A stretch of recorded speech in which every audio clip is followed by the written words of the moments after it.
Jadilah seperti batu yang dia walaupun ombak besar, dia tetap punya massa sehingga dia bisa tenggelam dan dia bertahan sesuai dengan massanya. Open Mic ANB.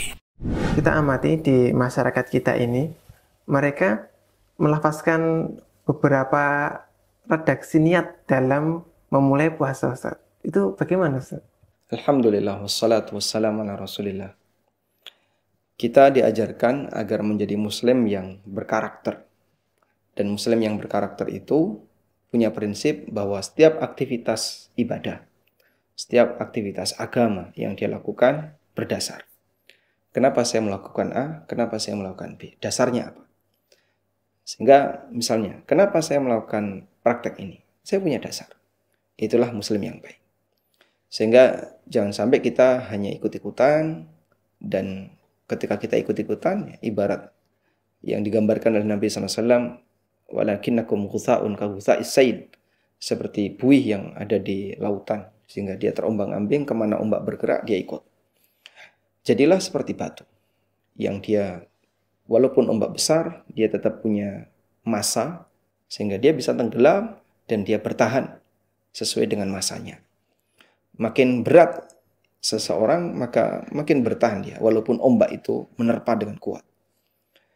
Karena itu berkaitan dengan amaliyah yang kita lakukan sepanjang bulan Ramadan, baik sehari-hari maupun amaliyah rutin ya. Yang perlu untuk kita pikirkan adalah ini dasarnya apa. Sehingga jangan sampai kita hanya jadi orang yang ikut-ikutan. Selanjutnya, berkaitan dengan masalah melafalkan niat. Melafalkan niat, ulama sepakat itu bukan syarat amal. Baik dalam amal sholat, amal puasa, amal zakat, amal-amal yang lain. Dan masyarakat kita dalam beramal banyak yang tidak melafalkan niat. Walaupun dia sendiri di amal tertentu melafalkan niat. Orang yang punya kebiasaan melafalkan niat ketika sholat, punya kebiasaan melafalkan niat ketika puasa. Ada banyak amal di mana dia lakukan tanpa melafalkan niat. Dia baca Quran itu nggak melafalkan niat. Dan saya melihat langsung mereka yang biasa melafalkan niat ketika baca Quran, begitu buka mushaf, a'udzubillahi minasyaitonirrajim, bismillahirrahmanirrahim. Ketika dia berzikir, itu beramal ya, dia tidak melafalkan niat. Artinya itu merupakan bukti bahwa mereka sendiri mengakui beramal itu tidak harus melafalkan niat. Kalau mereka punya anggapan bahwa beramal harus melafalkan niat, berarti tidak hanya berlaku untuk sholat, puasa, kemudian wudu, tapi juga berlaku bagi semua amal. Dan terbukti ketika dia mau adzan, dia nggak melafalkan niat.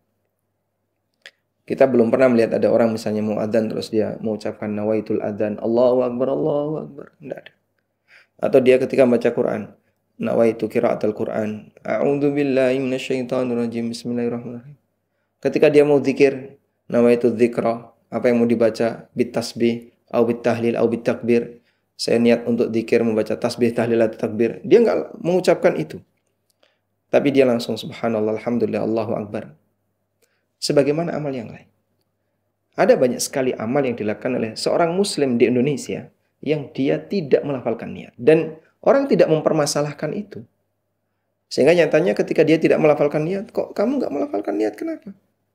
Dia tidak mempermasalahkan itu. Bukti bahwasanya sebenarnya dia sadar. Tanpa melafalkan niat, amal dia sah. Baik.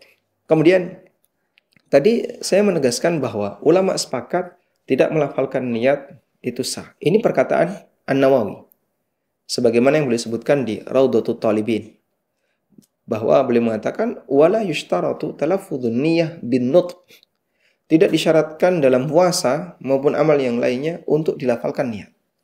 Bila khilaf, kemudian kata beliau, tidak ada perbedaan pendapat ulama dalam masalah ini. Setelah beliau menjelaskan bahwasanya yang menjadi acuan, mimma yu'tabar, yang menjadi acuan adalah batin, bukan lisan. Dan niat itu tidak harus dilafalkan. Kemudian beliau tegaskan, ulama sepakat bahwa dalam semua amal, niat itu tidak harus dilafalkan. Oleh karena itu dalam hal ini, bagaimana praktek melafalkan niat bareng-bareng seperti ini? Ya, kita bisa tegaskan, praktek ini nggak ada dalil. Nabi SAW tidak pernah mengajarkan. Dan itu bukan syarat sah puasa. Sehingga andaikan ada orang puasa tapi tidak mengucapkan kalimat niat seperti ini, ulama sepakat puasanya sah. Terus bagaimana Ustaz tentang hakikat niat itu sendiri? Hakikat dari niat adalah dia punya kesadaran dia mau berbuat apa. Sehingga kalau ada orang yang tahu besok itu adalah bulan Ramadan, baik tanggal 1 maupun tanggal-tanggal yang lain, dia tahu ini Ramadan belum selesai. Atau dia tahu besok tanggal 1 Ramadan. Dan dia tahu bahwa besok dia puasa. Nggak punya uzur untuk meninggalkan puasa. Dia sehat walafiat. Apalagi dia melakukan beberapa aktivitas yang tidak biasanya dia lakukan. Seperti sholat tarawih. Seperti apalagi? Seperti dia sahur dan seterusnya ya. Yang jelas aktivitas ini kan di luar kebiasaan. Kamu makan jam 3 ngapain? Ya, nggak tahu. Nah, kan nggak mungkin. Ketika dia ditanya, kamu makan jam 3, makan jam 4, ngapain? Ya, saya mau puasa. Ya kan, dia sudah punya niat. Walaupun dia tidak melafalkan, dia makan jam segitu menunjukkan kalau dia sudah punya niat puasa. Sehingga dalam hal ini, niat itu sudah terbit dalam hatinya. Walaupun dia tidak melafalkannya. Semua orang yang sadar besok mau apa, berarti dia sudah punya niat puasa. Selanjutnya, Nabi SAW memberikan batasan. Niat puasa itu harus ada sejak kapan. Dalam hadis riwayat An-Nasa'i dan yang lainnya, Rasulullah SAW pernah bersabda, "Man lam yubayyit as-siyama, fala siyama lahu." Barang siapa yang belum punya niat puasa di malam hari, maka tidak ada puasa baginya. Jadi keinginan untuk puasa harus sudah ada sebelum subuh. Sehingga misalnya ada orang yang dia nggak tahu kalau besok 1 Ramadan. Lalu dia baru dapat kabar 1 Ramadan, misalnya zaman dulu yang belum ada internet ya, orang mau mengakses berita itu susah, sehingga biasanya hanya pakai telepon duduk. Itu pun yang punya terbatas, di pelosok-pelosok yang punya cuma 1-2 orang. Terus setelah itu disebarkan lewat kentongan ya. Hari ini puasa. Berita kalau hari itu puasa sampai ke dia terlambat. Anggaplah misalnya jam 1 malam dia dapat telepon. Besok puasa ya. Ini sudah ada keputusan dari Depak bahwa besok puasa. Nyambung-nyambung kayak gitu. Jam 1 malam. Dia ngingetin orang. Andaikan dia nggak ngangkat telepon itu, berarti malam itu dia tidak punya niat puasa. Akhirnya siang harinya dia nggak puasa. Nah itu yang dimaksud dia nggak punya niat puasa. Andaikan begini, malam itu dia nggak punya niat. Karena dia nggak tahu. Sudah? Terus dia sholat subuh di masjid. Selesai sholat subuh, ngobrol sama temennya. Wes ngerti durung kalau sekarang Ramadan? Kamu sudah tahu belum kalau sekarang Ramadan? Loh, saya nggak tahu. Kamu tahu dari mana? Tadi malam saya dapat telepon. Kalau sekarang sudah masuk malam Ramadan. Jadi saya tadi sahur terus puasa. Nah aku nggak ngerti, saya nggak tahu. Jadi saya nggak sahur, saya nggak puasa. Ya sudah, kamu kan belum sarapan. Subuh kan belum makan, belum minum kan? Kamu belum makan, belum minum.